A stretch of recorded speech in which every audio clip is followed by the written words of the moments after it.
नमस्कार साथियों, स्वागत है आप सभी का हमारे इस YouTube चैनल पर। और एक बार फिर से हम बात करने जा रहे हैं व्यंजन संधि की। अब तक व्यंजन संधि के 4 नियम हम अध्ययन कर चुके हैं: घोष व्यंजन संधि, अघोष व्यंजन संधि, अनुनासिक व्यंजन संधि और तय देश संबंधी नियम। अब अगला जो 5वां नियम हम व्यंजन संधि का पढ़ेंगे दोस्तों, वो हमारा कौन सा होगा? 5वां होगा हमारा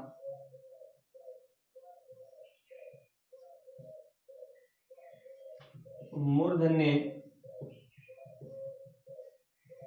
व्यंजन संधि। क्या नाम दिया दोस्तों? मूर्धन्य व्यंजन संधि। 5वां जो नियम पढ़ेंगे हम संधि का, व्यंजन संधि का, वो पढ़ेंगे कि मूर्धन्यकरण हो जाता है। संस्कृत में संधि की परंपरा में क्या होता है? संस्कृत में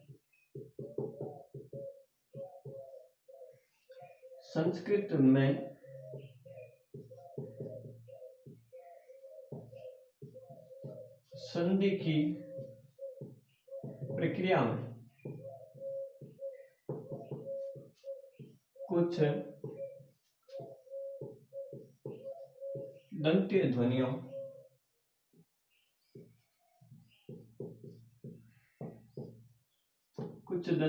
ध्वनियों जैसे कि त, थ, न, श इत्यादि दंतीय ध्वनियों का मूर्धन्यकरण हो जाता है।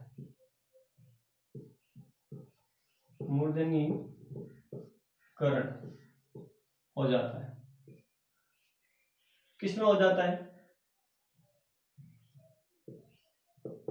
हो जाता है। कैसे होता है? अब देखिए इस नियम को। होता है क्या, संस्कृत में जब हम संधि की प्रक्रिया पढ़ते हैं तो उसमें हमें ये पता चलता है कि कुछ दंतीय ध्वनियां होती है, वो किसमें बदल जाती है? उनका मूर्धन्यकरण हो जाता है, यानी कि वो मूर्धन्य ध्वनियों में बदल जाती है। अब देखिए कैसे बदलती है। ते का क्या बनता है? ट। थ का क्या बनता है? ठ। न का क्या बनता है? ण। और स का क्या बनता है? मूर्धन्य श। सभी के नीचे आप हलंत लगा सकते हो। जब भी जहां कहीं भी आपको ये दिखेंगे तो ये तो है दंतीय ध्वनि हमारी। ध्यान रहे संस्कृत की बात कर रहा हूं मैं, क्योंकि संधि हम किसकी पढ़ रहे हैं? संस्कृत की पढ़ रहे हैं। तो संस्कृत की जो ध्वनियां हैं ये सारी की सारी दंतीय है संस्कृत में, और जब इनका मूर्धन्यकरण होता है तो ये इस प्रकार से होता है, यानी कि ते का मूर्धन्यकरण कैसे हो जाता है? टे में हो जाता है, थे का ठ में हो जाता है, ने का अणे में हो जाता है और शे का श में हो जाता है। अब ये मूर्धन्यकरण कैसे होता है, उसका क्या नियम है, उसकी क्या प्रक्रिया है, वो प्रक्रिया आज हम यहाँ पे समझने की कोशिश करेंगे। तो देखिए मूर्धन्यकरण का जो पहला नियम ले रहा हूं मैं आपके सामने, वो ले रहा हूं मैं शे का मूर्धन्यकरण। शे का मूर्धन्यकरण।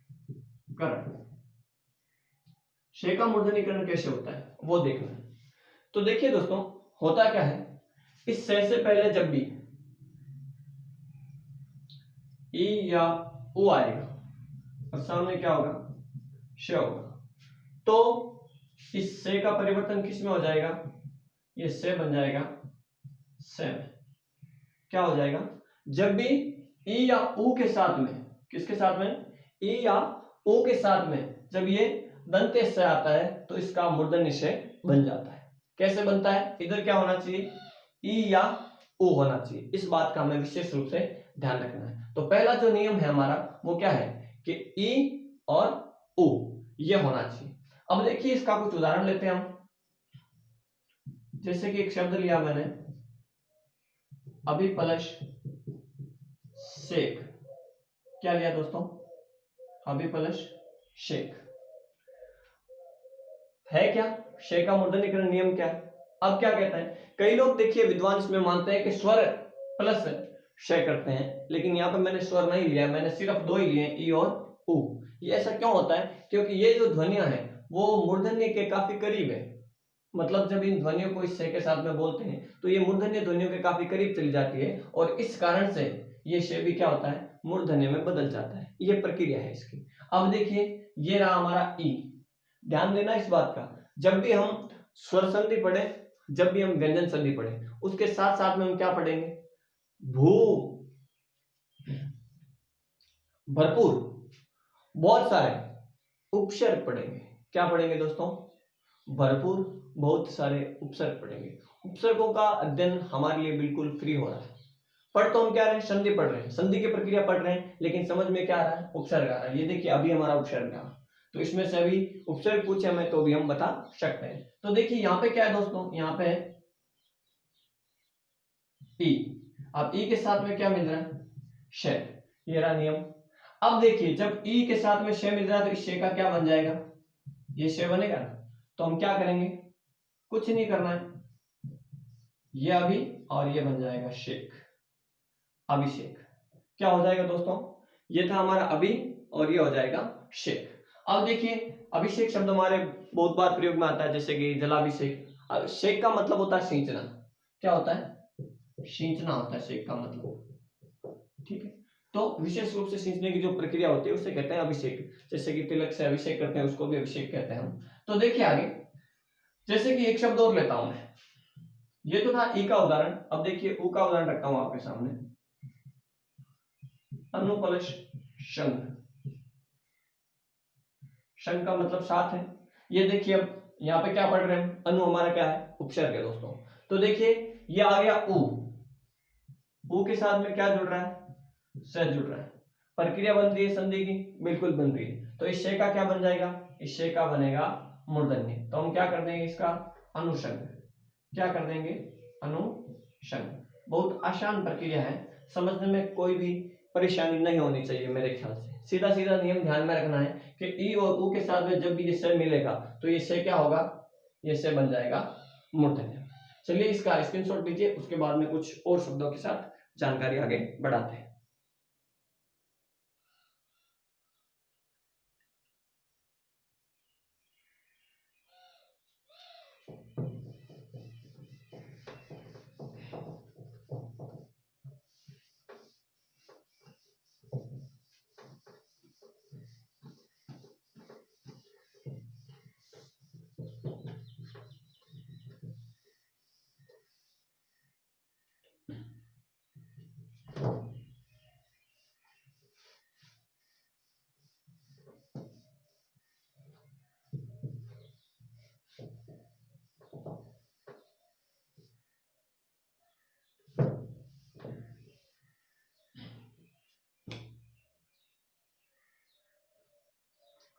जैसे कि देखिए एक शब्द और लिया मैंने आपके सामने,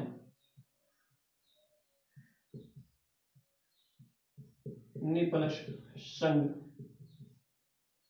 जैसे कि मैंने लिया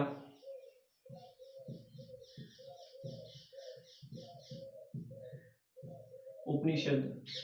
देखिए संधि भी करनी है और विच्छेद भी हमें करना है, ध्यान रखना इस बात का।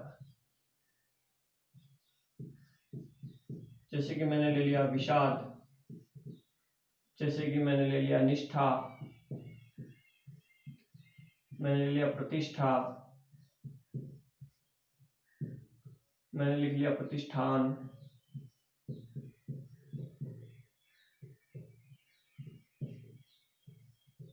देखिएगा आप शब्दों को देखिए, गौर कीजिएगा। विप्लष्णु, देखिएगा तो प्रथम देखते हैं हम क्या है। गेरा हमारा ई, ई के साथ में क्या मिला है? श मिला है। स कौन सा? दंत्य से मिला है। तो इस दंत्य से का क्या बन जाएगा हमारे सामने? दंत्य से का बन जाएगा हमारे सामने मूर्धन्य से। तो ये देखिए नी हमारा उपसर्ग है। क्या है? नी हमारा क्या दोस्तों? उपसर्ग है। तो क्या करेंगे हम? यह हमारा नी, ये श और ये निसंग। निसंग का मतलब होता है तर्कश, जिसमें तीर डालते हैं हम, और निसंग का मतलब आसक्त भी होता है। अब देखिए उपनिषद बहुत प्यारा शब्द है, इसका हमें क्या करना है? विच्छेद करना है। अब वैसे तो हमारे लिए बहुत कठिन हो सकता था ये मामला, लेकिन अगर हमें नियम पता है तो इस शब्द का विच्छेद हम बहुत आसानी से कर सकते हैं, क्योंकि हमें पता है कि परिवर्तन किस में हुआ है? मूर्धन्यकरण हुआ है। तो मूर्धन्यकरण किसका हो रहा है? यहाँ पे श का हो रहा है। तो हम इसका विच्छेद भी कहां से करेंगे? श से करेंगे। तो देखिए उपनिशब्द है और इसके साथ में शब्द है समूह। शब्द का मतलब होता है समूह है। क्या होता है दोस्तों?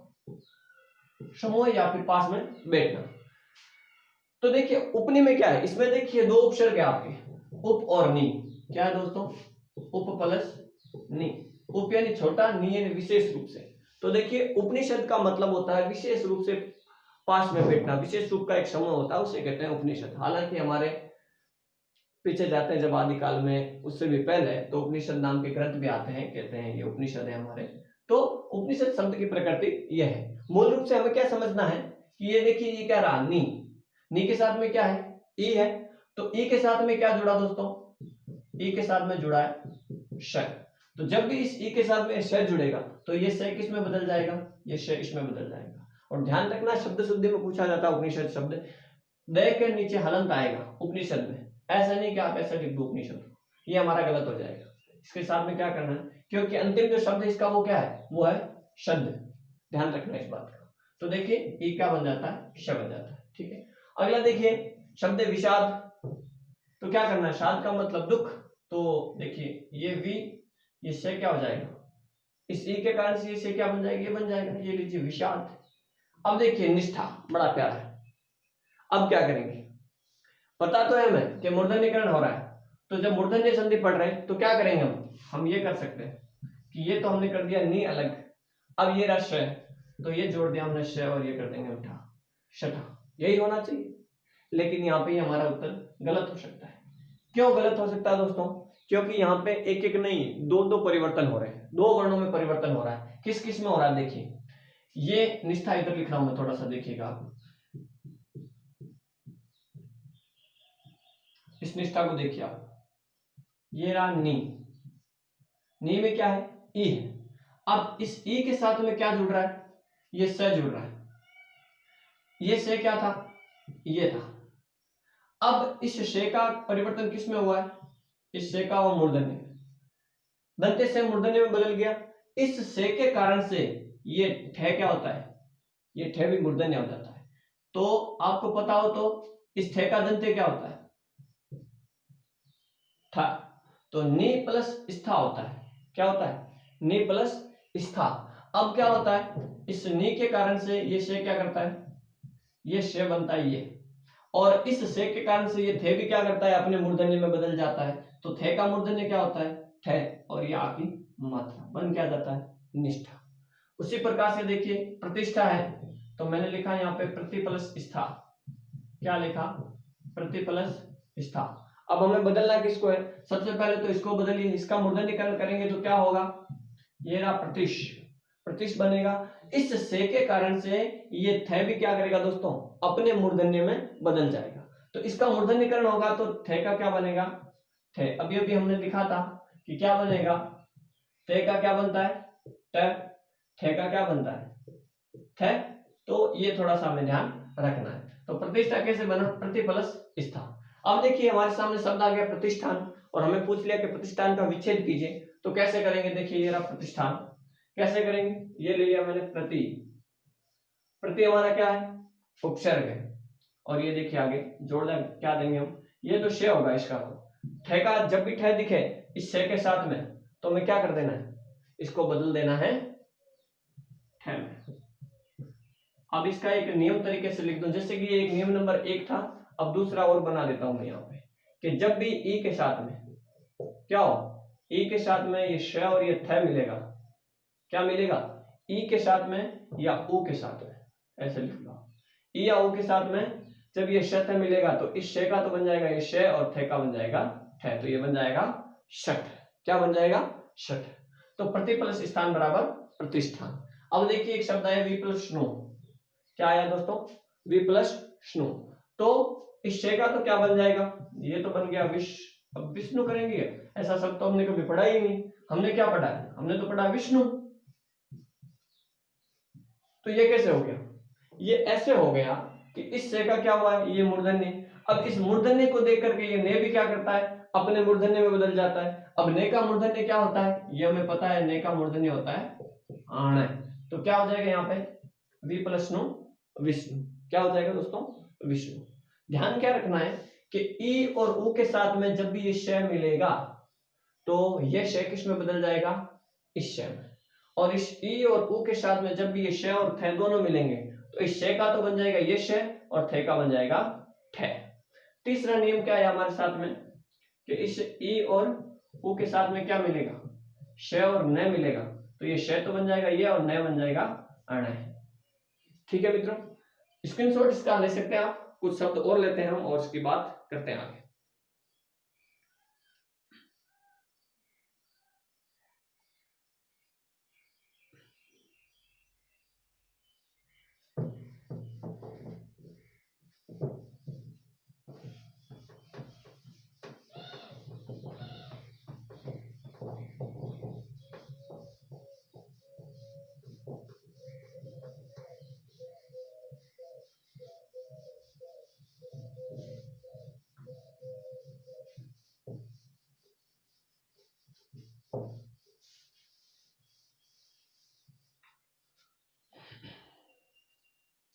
देखिए दोस्तों, एक शब्द और लेता हूं।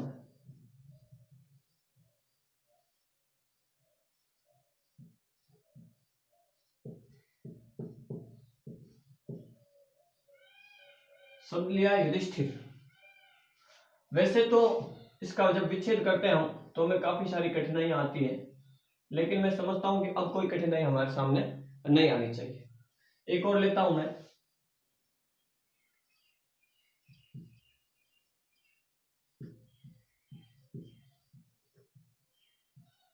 क्या लिया दोस्तों? निषण शब्द लिया। क्या लिया दोस्तों? निषण शब्द लिया है। इसको भी आपको विशेष रूप से देखना है। क्या करना है? दोनों का विच्छेद करना है। क्या करना है दोस्तों? दोनों का विच्छेद करना है। देखिए शब्दों को गौर से। अब हमें ध्यान क्या रखना है कि ये देखिए क्या आया, श और ठ आया। ये श और ठ कब बनेंगे? जब इधर क्या होगा, ई या उ होंगे और सामने क्या होगा, ये श थ होगा। तब ये श किस में बदल जाएगा? इसमें, और ये थ किस में बदल जाएगा? इसमें। तो हमने देख लिया ये रहा श, ये रहा श, ये रहा ठ, तो ये रहा ठ। देखिए तो अब हुआ क्या है, इधर क्या आ गया? देखिए ई या उ है क्या? बिल्कुल ये रहा। देखिए ये रहा, माफ कीजिएगा, ये रहा ई। तो इस ई के कारण से क्या हुआ है, ये श और ठ जो था वो शठ में बदल गया। तो अब हमें इसे वापस किस में लाना है? मूल रूप में लाना है। ध्यान रखना है बस। तो हम क्या करेंगे, यहाँ पे हम लिखेंगे युधि। क्या लिखेंगे दोस्तों? युधि। युधि प्लस स्थिर। क्यों लिखेंगे यहाँ पे? देखिए युधि क्यों करेंगे हम, इस बात का भी हमें विशेष रूप से ध्यान रखना है। क्यों रखना है? क्योंकि हम कई बार क्या करते हैं, शब्द ले लेते हैं युद्ध। क्या ले लेते हैं दोस्तों?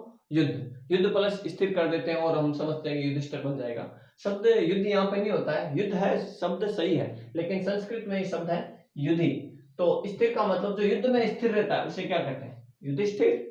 ठीक है, तो विशेष रूप से आपको पूछा जाए तो युधिष्ठिर में क्या है, बहुब्रीहि समास है हमारा।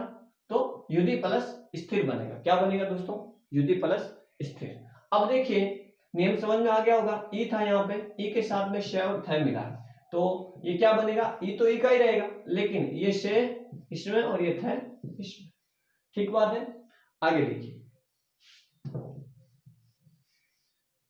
अगला है आपका निषण। क्या है? निषण। इसका भी क्या करेंगे? ये रहा ई, और हमें पता है ये भी अभी हमने देखा था, ये रहा ई, और ये श किस में बदलेगा? इसमें बदलेगा। अणय किस में बदलेगा? न में बदलेगा। किस में बदलेगा दोस्तों? न में। तो नी प्लस शन क्या है? क्षण है ना। ये क्षण किससे बना है? ये क्षण बना इससे, न से बना है। न का मूर्धन्यकरण हो गया अणय में, और इस श का मूर्धन्यकरण हो गया श में। तो नी प्लस शन बराबर क्या बनता है? निषण। क्या बनता है? निषण। निषण का मतलब होता है कुशल। क्या होता है दोस्तों? कुशल। अगला देखिए, अब हम लेते हैं कि जब ऊ के साथ में, दूसरा क्या लेते हैं, जब हम ऊ के साथ में क्या देखेंगे, हम श देखेंगे, तो इस श का भी क्या बन जाएगा? ये श बन जाएगा। जैसे कि हमने उदाहरण देखा था, कौन सा? अनुदन शन। क्या रहेगा दोस्तों? अनुदन शन। तो क्या बनेगा? ये तो अनु का अनु ही रहेगा, उपसर्ग हमारा, इससे में परिवर्तन होगा सिर्फ। तो क्या बनेगा? अनु सन।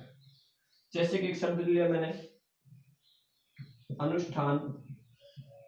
क्या ले लिया दोस्तों? अनुष्ठान। अब इसका हमें विच्छेद करना है। कैसे करेंगे देखिएगा। विच्छेद में ध्यान ये रखना है कि जो भी दोनों शब्द होते हैं उनको हमें वापस अपनी अवस्था में लाना है। किस में लाना दोस्तों? उसकी अवस्था में ही लाना है।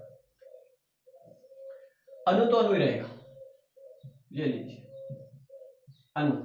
अब देखिए नियम क्या था कि ई और ऊ के साथ में जब भी ये श आता है, ये दूसरा नियम भी लिख सकते हो आप यहाँ पे, क्या ऊ के साथ में जब भी ये श और थ आता है तो ये श तो किस में बदल जाएगा? इसमें। ठ किस में बदल जाएगा? थ बदल जाएगा ठ में। तो ये देखिए ये रहा ऊ के साथ में क्या आया? शठ है, तो इसको वापस किस में बदलेंगे? इस श को तो बदल देंगे दंत्य में और ठ को बदल देंगे थ में। तो अनु प्लस स्थान क्या बनेगा? अनुष्ठान। प्रति प्लस स्थान क्या बनेगा? प्रतिष्ठान। नि प्लस स्था क्या बनेगा? निष्ठा। प्रति प्लस स्था क्या बनेगा? प्रतिष्ठा। तो ऐसे कुछ शब्द होते हैं जिनका हमें विशेष रूप से ख्याल रखना पड़ता है दोस्तों, क्योंकि यही शब्द जो है परीक्षाओं में विशेष रूप से पूछे जाते हैं या फिर आप कह सकते हो आकर्षण का केंद्र रहते हैं। एक शब्द देखिए मैं यहाँ पे और लेता हूं, शु प्लस स्म क्या बनेगा दोस्तों? ये रहा ऊ के साथ में इससे आया, क्या बन जाएगा? आसान है, सुषमा। अब देखिए एक शब्द लेता हूं मैं, सु प्लस स्मिता। शब्द स्मित, स्मित का मतलब होता है मंद मंद मुस्कान, हंसी। तो आप प्रत्यय स्त्रीलिंग आपको बताइए तो स्मिता मतलब मंद मंद हंसने वाली, तो सुष्मिता का मतलब क्या होता है? मंद मंद हंसने वाली। अब देखिए होता क्या है, ये रहा ऊ, तो इसको तो हम ऊ का ऊ ही करेंगे। अब इस ऊ के कारण से ये से किस में बदल जाएगा? इससे बदल जाएगा मूर्धन्य में, तो इसका क्या हो जाएगा? ये हो जाएगा और ये लिखा जाएगा हमारा सुष्मिता। शब्द शुद्धि में ज्यादा पूछा जाता है दोस्तों, और शब्द शुद्धि हम तब तक सही नहीं कर पाएंगे जब तक हमें इन नियमों की जानकारी नहीं होगी। हमें पता तो है कि सुष्मिता शब्द ऐसे लिखा जाता है, लेकिन ऐसा क्यों लिखा जाता है इसका पता हमें जब तक नहीं रहेगा तब तक हम इसे भूल जाएंगे। तो इसका हमें बहुत बेहतर तरीके से अध्ययन करना चाहिए। अब देखिए दोस्तों आपके सामने एक दो शब्द और लिखूं मैं जो हमारे अपवाद स्वरूप है, जिनको हम अपवाद कह सकते हैं। इनमें क्या होता है? बदलाव होता ही नहीं। क्या नहीं होता दोस्तों? बदलाव नहीं होता है। ये जो शे का मूर्धन्यकरण पढ़ा है हमने, इसी में से एक आध शब्द लेता हूं मैं, जैसे कि देखिए मैंने लिखा है यहाँ पे अभी प्लस शार। क्या लिखा है? अभी प्लस शार। जैसे मैंने लिख दिया अति प्लस शार। एक शब्द ले लिया मैंने अनु प्लस शार।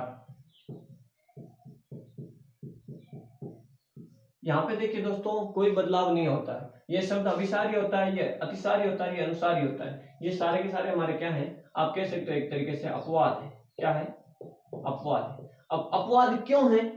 क्योंकि ये नियम में होने के बावजूद भी परिवर्तन में नहीं आ रहे हैं, इसलिए इनको अपवाद कहते हैं। तो इनमें संधि का नियम काम नहीं कर रहा है। नियम काम कर रहा है लेकिन फिर भी काम नहीं कर रहा है। मतलब क्या हुआ? मतलब है अपवाद। चलिए एक स्क्रीनशॉट लीजिए, उसके बाद में हम अगला बिंदु पढ़ते हैं।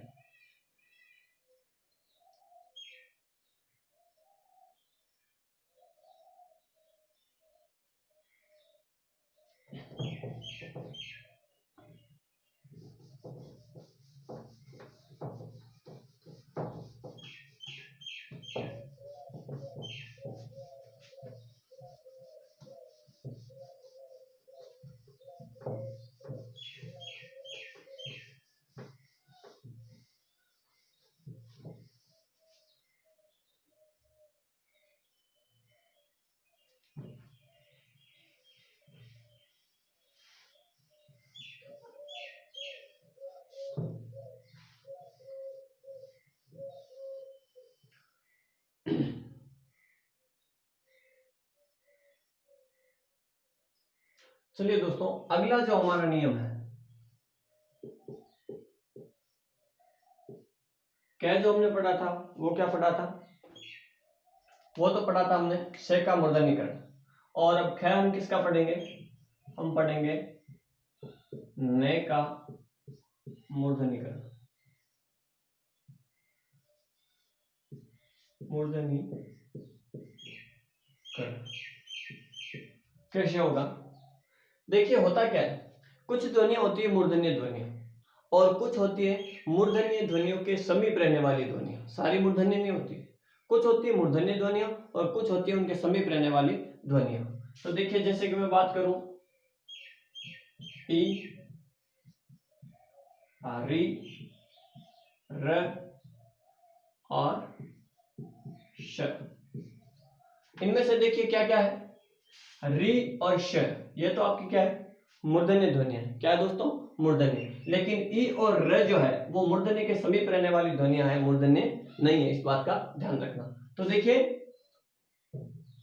ये चारों आएंगे जब ई, री, र और श, इनके साथ में यदि न मिल गया, क्या हो गया दोस्तों, न मिल गया, तो ये न किस में बदल जाएगा, न बदल जाएगा ण में बदल जाएगा। किस में बदल जाएगा दोस्तों, ण में। जैसे कि अभी अभी हमने शब्द पढ़े थे, उन्हीं का वापस एक बार दोहरान करते हैं। जैसे कि एक शब्द लिया था हमने वी प्लस नु, क्या लिया था दोस्तों, वी प्लस स्नो।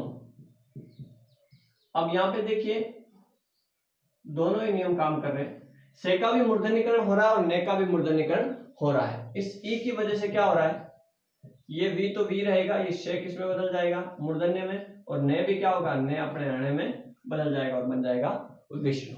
क्या बन जाएगा दोस्तों, विष्णु। अब देखिए एक शब्द और लेता हूं मैं, जैसे कि एक शब्द लिया मैंने नी प्लस स्नात। क्या लिया दोस्तों, नी प्लस स्नात।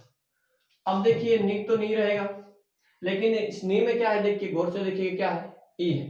अब ई के सामने क्या आया, ने आया, क्या ने से पहले क्या है, श, तो ई से पहले से भी आया, तो दो मूर्धन्य हो रहे हैं यहाँ पे देखिए, तो ये हो जाएगा श, ने क्या बन जाएगा, अणे में, तो बन जाएगा निष्णात। क्या बन जाएगा, निष्णात। एक शब्द और लेता हूं मैं, देखिएगा एक शब्द लिया मैंने प्रवीण। देखिए होता क्या है, प्र प्लस वीन, इस रे के कारण से ये न किस में बदल जाता है, अणे में बदल जाता है, तो प्र प्लस वीन क्या बनेगा, प्रवीण बनेगा। क्या बनेगा दोस्तों, प्रवीण। जैसे कि मैंने एक शब्द लिख दिया प्र प्लस नाम, क्या लिख दिया दोस्तों, प्र प्लस नाम, तो क्या बनेगा, क्या बन जाएगा हमारा, प्रणाम बन जाएगा। क्यों बन जाएगा, क्योंकि प के साथ में क्या जुड़ा हुआ है, र जुड़ा हुआ है, और इस रे के कारण से क्या हो जाता है, ये बन जाता है हमारा न अणे में तब्दील हो जाता है। किस में हो जाता है, अणे में तब्दील हो जाता है। एक शब्द और लेता हूं मैं, जैसे कि देखिए यहां पे लिखा मैंने कृष, कृष के साथ में आया न, तो क्या बनेगा दोस्तों, दो है यहाँ पे देखिए, री भी है और शे भी है, इन दोनों के कारण से क्या होता है, ये न किस में बदल जाता है, अणे में, और शब्द बन जाता है हमारा कृष्ण। क्या बन जाता है, कृष्ण। अब देखिए एक शब्द लिया मैंने नारायण। क्या लिया दोस्तों, नारायण। अब इसका विच्छेद महत्वपूर्ण है कि विच्छेद कैसे करें। यहाँ पे देखिए दो नियम काम कर रहे हैं, मैंने आपको बताए हैं, एक दीर्घ संधि का भी काम करता है और एक व्यंजन संधि का भी काम करता है, तो स्वर और व्यंजन दोनों। जैसे कि शब्द है रामायण, क्या है, रामायण, उसी प्रकार से नारायण है, तो देखिए शब्द है नारा, नारा प्लस अयन, क्या होता है दोस्तों, नारा प्लस अयन। अयन का मतलब होता है मार्ग या स्थान, और नारा का मतलब होता है जल, तो जल में है जिसका स्थान उसे कहते हैं नारायण अर्थात और विष्णु, तो ये भी बहुव्रीहि समास में चला जाता है। तो नारा प्लस अयन, नारा का मतलब क्या हो गया दोस्तों, जल, तो जल का मार्ग कह सकते हो या जल का स्थान, जल में जिसका स्थान हो वह कौन है, नारायण अर्थात विष्णु। रामायण में भी यही है, राम प्लस अयन होगा। क्या होगा दोस्तों, राम प्लस अयन, यानी कि राम का मार्ग, राम का स्थान, तो राम का मार्ग कहेंगे इसे। तो देखिए अयन का मतलब स्थान या मार्ग या और राम, तो इस तरह के कारण से न किसमें बदल गया, न में। यहाँ पे देखिए दो नियम काम कर रहे हैं। प्राथमिकता दी जाएगी दीर्घ संधि को, अगर ये प्रश्न पूछा जाए उसमें संधि पूछी जाए तो सबसे पहले संधि मान्य होगी दीर्घ संधि। अब अगर दीर्घ संधि विकल्प में नहीं है तब वहां पे आप क्या कर सकते हो, ये हमारा मूर्धन्य नियम लगा करके व्यंजन संधि कर सकते हो, इस बात का ध्यान रखना। ये महत्वपूर्ण संधियां हैं दोस्तों, इनमें हमें विशेष रूप से ध्यान रखना पड़ता है। अब देखिए एक शब्द और लिया मैंने परिप्लस नय, क्या करेंगे, ये देखिए रे आ गया ना, तो क्या करेंगे, परिणय, साधारण सी बात है। होता क्या है दोस्तों, नियम ध्यान में रखना पड़ता है कि ई, री, र, श, इसके साथ में क्या मिलना चाहिए, न। न मिलेगा तो न किसमें बदलेगा, अणे में। और यदि आपको कहीं शब्द में अणे मिल गया, अणे के साथ में ये से मिल गया, या ई मिल गया, या रे मिल गया, री मिल गया, तो आप समझ लेना कि ये अणे किससे बना है, न से बना है। तो इसको वापस किस में बदलना है, न में बदलना है। इस बात का ध्यान रखना है। जैसे कि देखिए इसके भी कुछ अपवाद है, मैं कह सकता हूं इनमें भी कोई परिवर्तन नहीं होता है। जैसे कि देखिए मैंने लिखा है रच प्लस ना, रचना ही रहता है, आपको पता हो तो रचना नहीं होता है। जैसे कि मैंने लिखा रस प्लस ना, ये रसना ही रहता है, रसना यानी जीभ हमारी, तो वो भी रसना ही रहता है। जैसे कि देखिए एक शब्द लिया मैंने परि प्लस अटन, परि हमारा उपसर्ग चारों ओर से, अटन यानी भ्रमण करना, तो पर्यटन का मतलब होता है भ्रमण करना। शब्द क्या बनता है, रे का क्या हो जाएगा, रे ही रहेगा, और ई किस में बदल जाएगी, ये में, तो क्या बन जाएगा, पर्यटन। कौन सी संधि होती है, यण संधि, स्वर संधि काम करती है यहाँ पे। तो इसमें भी देखिए कोई परिवर्तन नहीं हो रहा है। तो इनको आप क्या कैसे एक तरीके से, ये हमारे क्या है, इस नियम के क्या है दोस्तों, अपवाद है। क्या है, अपवाद है, एक तरीके से हम इनको कह सकते हैं। चलिए आप इसका एक स्क्रीनशॉट लीजिए या इनको लिखिए आप अपनी कॉपी में, तो फिर हम कुछ नियमों के साथ में और आगे बात करने की कोशिश करेंगे।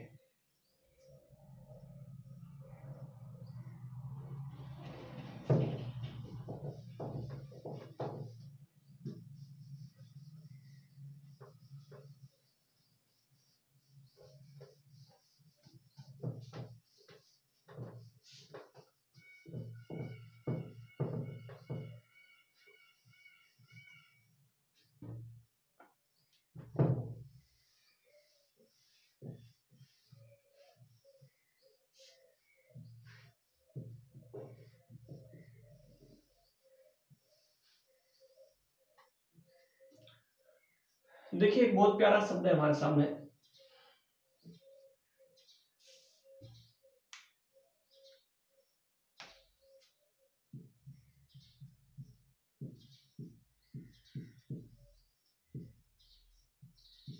विच्छेद करना दोस्तों। इसका शब्द है शूरपणखा। क्या है, शूरपणखा। अब देखिए नाम तो सुना होगा आपने, है ना। इसका हमें क्या करना है, विच्छेद करना है। होगा क्या, ध्यान रखना, मूर्धन्यकरण का नियम हमें पता है, न किस में बदलता है, अणे में। तो अगर आपको शब्द का अर्थ पता नहीं है और विच्छेद करना है तो नियम के अनुसार विच्छेद कीजिए। ये देखिए नियम रहा, न अणे है तो अणे को किस में बदल दीजिए, न में बदल दीजिए। तो ये देखिए मैंने किस में बदल दिया है, इसको मैंने कर दिया नखा, किस में कर दिया, नखा। और अब बचा क्या पीछे, सूर्प, सूर्प प्लस नखा। सूर्प का नखा का मतलब होता है दोस्तों नख, नाखून हमारे, और सूर्प का मतलब होता है छाछ, छज्जा जो होता है ना, छज्जा जिसे हम कहते हैं, तो उसे कहते हैं संस्कृत में सूर्प। तो छाछ से बड़े नाखूनों वाली वो होती है शूर्पणखा। तो सूर्प प्लस नखा बनता है शूर्पणखा। क्या बनता है दोस्तों, शूर्पणखा। बहुत ही प्यारा शब्द है, तो परीक्षाओं की दृष्टि से महत्वपूर्ण है, मैं समझता हूँ। आगे देखिए कुछ और नियमों की बात करने की कोशिश हम यहाँ पे करते हैं।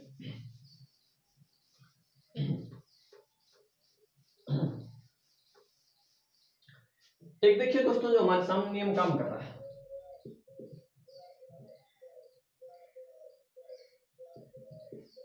कई लोग परीक्षाओं की दृष्टि से महत्वपूर्ण न होने के कारण से या पता नहीं किस कारण से इसको लेते नहीं है, लेकिन हम यहाँ पे ले लेते हैं। तय का मूर्धन्यकरण, तय का मूर्धन्यकरण।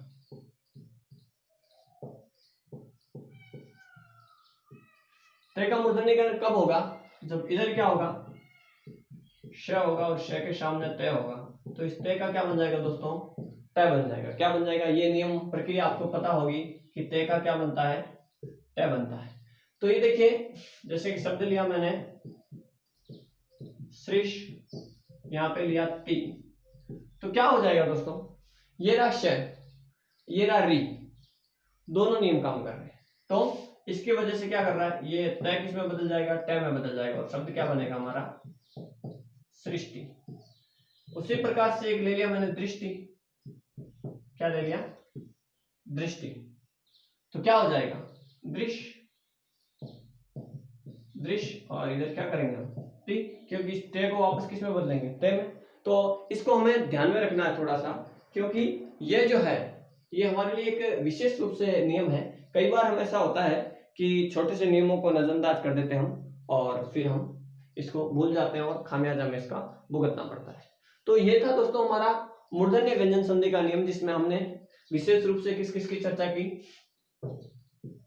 से का मूर्धन्यकरण कैसे होता है और से का क्या बनता है, ये से। इसके साथ में भी हमने ये देखा था कि ये से इसके साथ में और क्या हो जाता है, ये सत क्या बन जाता है, शट बन जाता है। इस से के साथ में भी हमने पढ़ा था क्या, ये स्नेह क्या बन जाता है, ये स्ना बन जाता है, ये भी हमने पढ़ा था। फिर नय का मूर्धन्यकरण भी हमने पढ़ा था, नय का क्या बन जाता है हमारा, नय बन जाता है। और फिर हमने पढ़ा था तय का मूर्धन्यकरण क्या बन जाता है, तय बन जाता है। तो इस प्रकार से ये मूर्धन्यकरण का नियम था दोस्तों।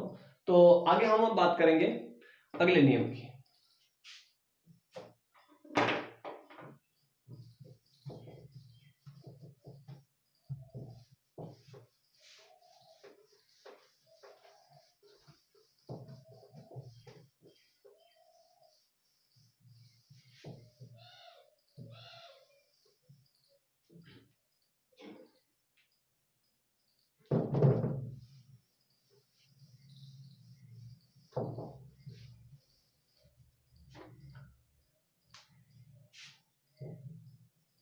छठे नियम की बात कर रहा हूं दोस्तों मैं।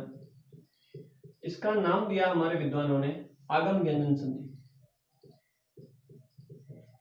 क्या होता है दोस्तों, आगम व्यंजन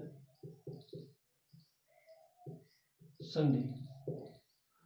आगम व्यंजन संधि कैसे होता है उस पर हम ध्यान देंगे थोड़ा सा। आगम का मतलब क्या होता है दोस्तों, आना।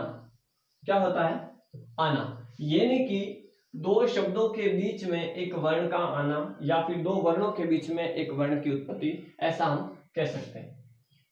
यहां पे क्या होगा, दो व्यंजन होंगे और उनके बीच में क्या होगा, किसी एक वर्ण का आगम हो जाएगा। अब ऐसा आगम क्यों होता है, क्योंकि कई बार क्या होता है जब हम दो वर्णों को बोलते हैं तो उनकी उच्चारण की जो स्थिति होती है वो बहुत नजदीक होती है। उस उच्चारण की स्थिति के कारण से एक नया शब्द स्वतः ही अपने आप हमारी जीवा से उच्चारित हो जाता है, और ये हो जाता है जिसको हम रोक नहीं सकते, ये प्रकृति का नियम है। तो इस कारण से ये हमारा नियम बना आगम व्यंजन संधि। यानी कि होता नहीं है वर्ण लेकिन फिर भी अपने आप आ पड़ता है। तो इसमें देखिए जो हमारे नियम काम करेंगे, पहला जो नियम हम पढ़ेंगे वो पढ़ेंगे च का आगम। किसका पढ़ेंगे दोस्तों, च का आगम। च वर्ण का आगम कब होगा, ध्यान रखें दोस्तों, नियम कहता है कि स्वर के साथ में जब भी छ मिलेगा तो च का आगम हो जाएगा। क्या हो जाएगा, इधर क्या होना चाहिए हमारा, स्वर होना चाहिए, और इधर क्या होना चाहिए, छ होना चाहिए। तो स्वर के साथ में जब भी छ मिलेगा तो क्या हो जाएगा, हमारे च का आगम हो जाएगा। क्या हो जाएगा दोस्तों, आगम। शब्द लिया देखिए, अनुप्लस छेद। क्या लिया, अनुप्लस छेद। एक शब्द लिया मैंने आच्छादन। क्या लिया दोस्तों, आच्छादन। और एक शब्द लिया मैंने उच्छेद। गौर से देखिएगा, तीनों शब्दों को हमें क्या करना है, विच्छेद करना है। नियम को पढ़ना, नियम ये कह रहा है कि स्वर के साथ में जब भी छ आएगा तो बीच में किसका आगम हो जाएगा, च का आगम हो जाएगा। तो देखिए अनुप्लस छेद है तो क्या करेंगे हम, कुछ नहीं करना है, सिर्फ और सिर्फ च लिखना बीच में, अनुच्छेद। अब देखिए कई लोग इसे पढ़ते हैं अनुच्छेद, अनुच्छेद।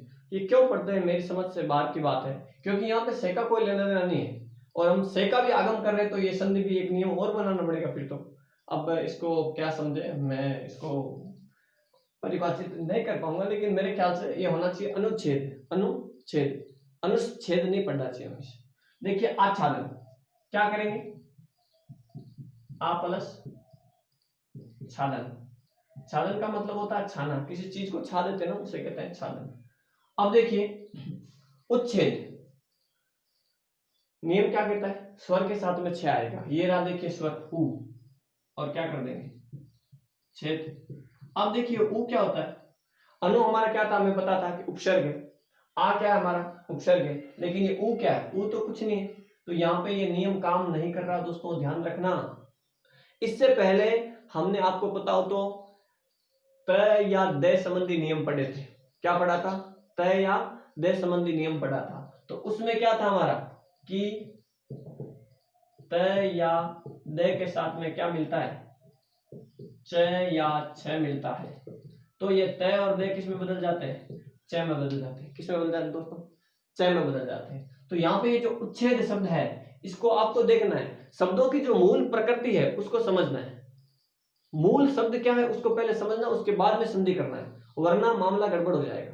अब नियम पढ़ लिया हमने, खपाखप छाप दिया तो गलत हो जाएगा। हमें क्या करना है? नियम को देखना पड़ेगा। यहाँ पे नियम तो काम कर रहा है उच्छेद कर, लेकिन वो होता क्या है? वो कुछ नहीं होता है। उद हमारा उपसर्ग है। क्या है दोस्तों? उद, जिसको कई लोग उत मानते हैं। तो उद प्लस छेद क्या बनेगा? ये ना देखिए छह, नियम क्या कहता था? तय या दे के साथ में क्या आएगा? चय या छह आता है। तो ये क्या बन जाता है? चय। जैसे कि देखिए मैंने लिखा उद प्लस चारण। क्या लिखा दोस्तों? उद प्लस चारण। तो क्या बनेगा? उच्चारण बनाया था ना हमने? नहीं बनाया, पिछला वीडियो नहीं देखा तो देख सकते हो आप। उच्चारण और उच्छेद का क्या बनाएंगे? ये चय, उच्छेद। तो इसमें नियम, ये नियम आगम संधि का नियम काम नहीं कर रहा दोस्तों, ध्यान रखना। विच्छेद करो, नियम तो वही है, व्यंजन संधि है, लेकिन जब विच्छेद करेंगे तो गड़बड़ हो जाएगा। उद प्लस छेद होगा इसका, और इसमें नियम है जो तय और दय वाला नियम है।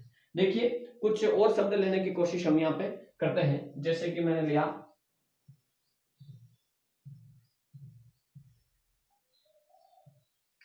तरु प्लस छाया, मातृ प्लस छाया, मातृ प्लस छाया। तो क्या करेंगे? सिर्फ क्या करना? चय का आगम करना है। ये लीजिए तरु छाया, मातृ छाया, मातृ छाया। ये लीजिए क्या किया हमने। अब देखिए मैंने लिख दिया परिपलस छेद। क्या लिख दिया? परिपलस छेद। तो क्या हो जाएगा? परिच्छेद। सिर्फ क्या करना है, इधर जब भी आप स्वर देखो, स्वर के साथ में छह देखो, तो बीच में हम क्या कर देंगे? बीच में हम कर देंगे छह का आगम। तो इस आगम के साथ साथ में मैं आपको बताऊं दोस्तों, ये भी आपको नियम ध्यान में रखना है। देखिए जैसे कि एक प्रश्न लेते हैं हम यहाँ पे, उस प्रश्न से हम ये समझेंगे कि ये प्रश्न हमारे किस प्रकार से पूछा जा सकता है। समस्या जो है, परेशानी है, उसको हमें समझना पड़ेगा।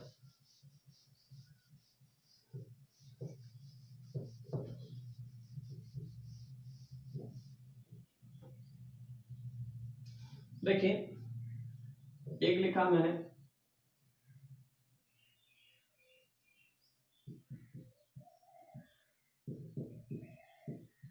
आच्छादन, एक लिखा मैंने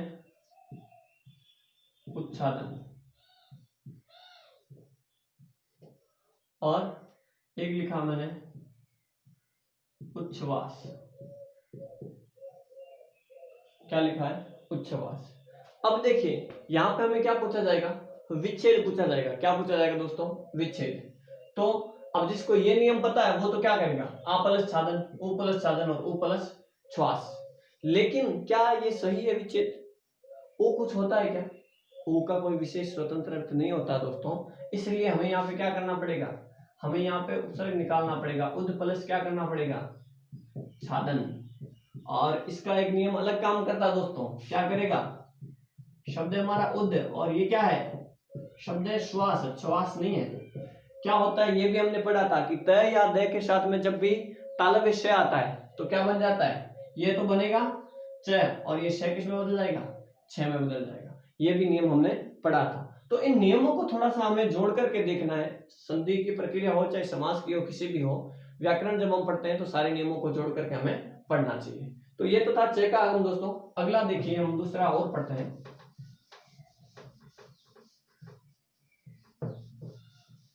दूसरा हम पढ़ेंगे श का आगम। किसका पढ़ेंगे दोस्तों?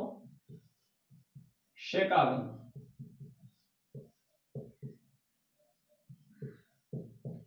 श और श, इन दोनों श का आगम होता है।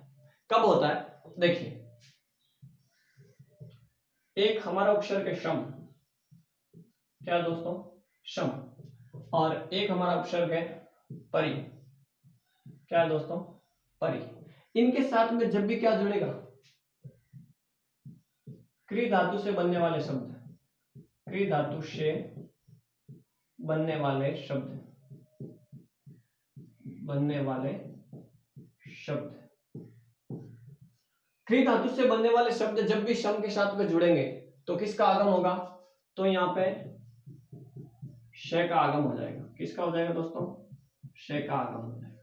और इधर क्या हो जाएगा, इधर भी जब क्री धातु से बनने वाले शब्द जुड़ेंगे तो यहाँ पे किसका आगम हो जाएगा, यहाँ पे हो जाएगा मूर्धन्य श का आगम।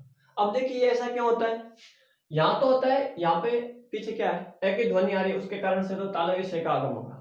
और यहाँ पे क्या है, ई की ध्वनि आ रही है, ये मूर्धन्य के करीब है, इस कारण से यहाँ पे मूर्धन्य श का आगम होगा।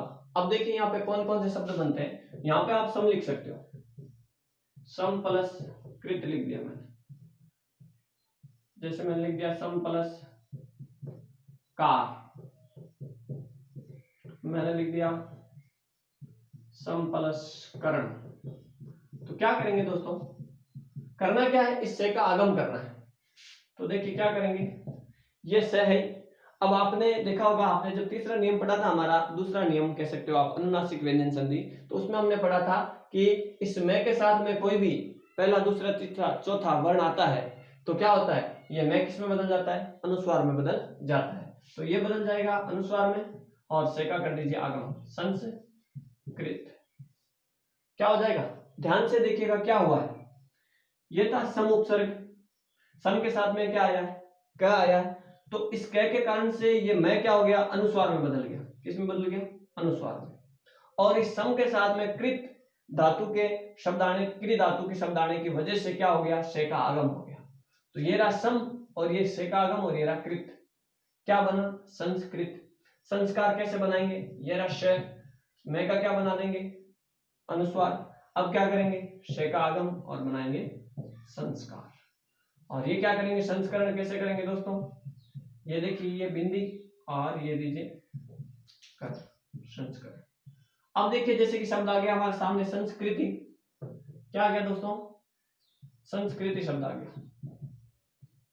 तो क्या करेंगे हम, अगर विच्छेद पूछा जाए तो विच्छेद करना है, और संधि पूछी जाए तो संधि करनी है। अब संस्कृति शब्द दे दिया तो हम क्या करेंगे दोस्तों, हम करेंगे सम प्लस कृति, क्योंकि हमें पता होना चाहिए कि ये से क्या होगा, ये वापस गायब हो जाएगा। जब इसका आगम कब होगा, जब संधि करेंगे, तो विच्छेद करेंगे तो ये क्या होगा, आगम गायब हो जाएगा। इस बात का हमें ध्यान रखना है। जैसे कि शब्द आ गया संस्कृता, क्या आ गया, संस्कृता, तो क्या करेंगे, ये हमारा सम प्लस कर्ता, साधारण सी बात है। तो ये कुछ शब्द हैं, इनसे जब सम के साथ में ये 5-6 शब्द जुड़ते हैं, कृ धातु से बनने वाले जो भी शब्द जुड़ते हैं, तो सम के साथ में जुड़ेंगे तो क्या होगा, इस से का आगम होगा, और परि के साथ में जुड़ेगा तो इस से का आगम होगा। तो इसके भी कुछ शब्द हम देख लेते हैं यहाँ पे, जैसे कि शब्द यही है, इससे बनने वाली शब्द यही है। इधर हमें क्या करना, सिर्फ उपसर्ग बदलना है और कुछ नहीं करना। क्या करना दोस्तों, उपसर्ग बदलना है। परि के साथ में जब इस उपसर्ग को जोड़ देंगे हम तो क्या हो जाएगा, जैसे कि परिधन कार, ये रहा परि उपसर्ग, तो क्या हो जाएगा, ये परि और इस से का आगम हो जाएगा, परिष्कार। नाम सुना होगा परिष्कार, परिष्कार होता है शुद्ध तरीके से, अच्छे तरीके से किसी चीज को कर देना, उसे कहते हैं परिष्कार, है ना, शुद्ध कर देते हैं किसी चीज को। नाम तो आपने सुना ही होगा, डॉक्टर राघव प्रकाश हमारे हिंदी के जगत गुरु, उनका ये आप कह सकते हो कोचिंग संस्थान है उनका।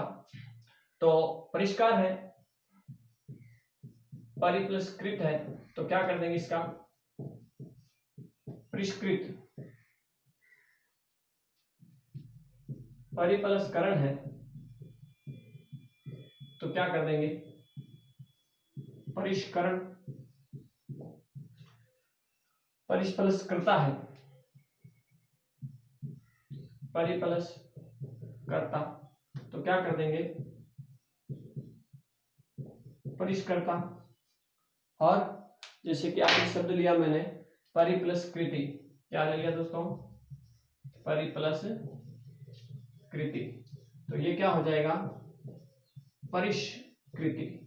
क्योंकि क्या होता है, ध्यान ये रखना है कि जब भी परि उपसर्ग हो उसके साथ में क्री धातु से बनने वाला कोई भी शब्द होगा तो मूर्धन्य से का आगम होगा, और सम उपसर्ग के साथ में क्री धातु से बनने वाला कोई भी शब्द जुड़ेगा तो तालव्य से का आगम होगा। तो यहाँ पे हमने इस 2 नियमों की बात की है।